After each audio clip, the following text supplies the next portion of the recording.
en entend parler dans la guerre en Ukraine, on en entend parler dans la bataille des droits de douane entre les États-Unis et la Chine.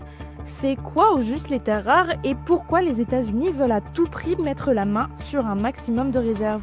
Alors, les terres rares, c'est une famille de 17 éléments métalliques. Ils servent notamment à la création d'aimants qu'on utilise dans la création de moteurs électriques, des éoliennes, mais aussi pour l'électronique ou l'aéronautique. Il y a aussi un grand enjeu pour l'industrie de l'armement.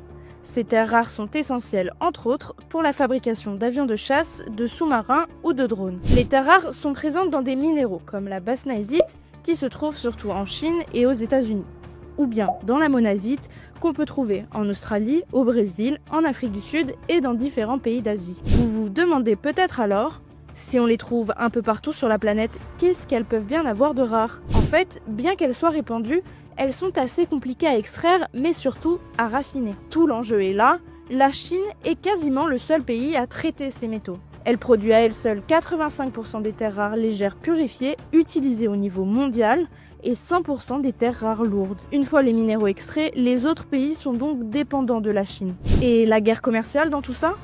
En réponse au droit de douane de 145% que Donald Trump lui impose, la Chine a décidé, entre autres, de restreindre les exportations de certaines terres rares stratégiques. Et ça fait trembler le président américain. C'est pour ça qu'il est prêt à adoucir sa position vis-à-vis de la Chine d'un côté et qu'il jette son dévolu sur l'Ukraine de l'autre. Un sénateur républicain lui aurait glissé dans l'oreille que l'équivalent de 10 000 milliards de dollars de terres rares dormirait sous le sol ukrainien. Un chiffre probablement très surestimé, mais qui fait rêver Donald Trump. Et pour l'Ukraine, un accord sur les terres rares serait une manière de rembourser l'aide économique américaine accordée depuis le début de la guerre, soit 120 milliards de dollars. Mais Donald Trump s'emballe peut-être un peu trop vite. Les estimations des réserves ukrainiennes datent de l'époque soviétique et elles n'ont pas fait l'objet d'études approfondies. Et puis surtout, l'exploitation minière se cherche encore un modèle économique viable.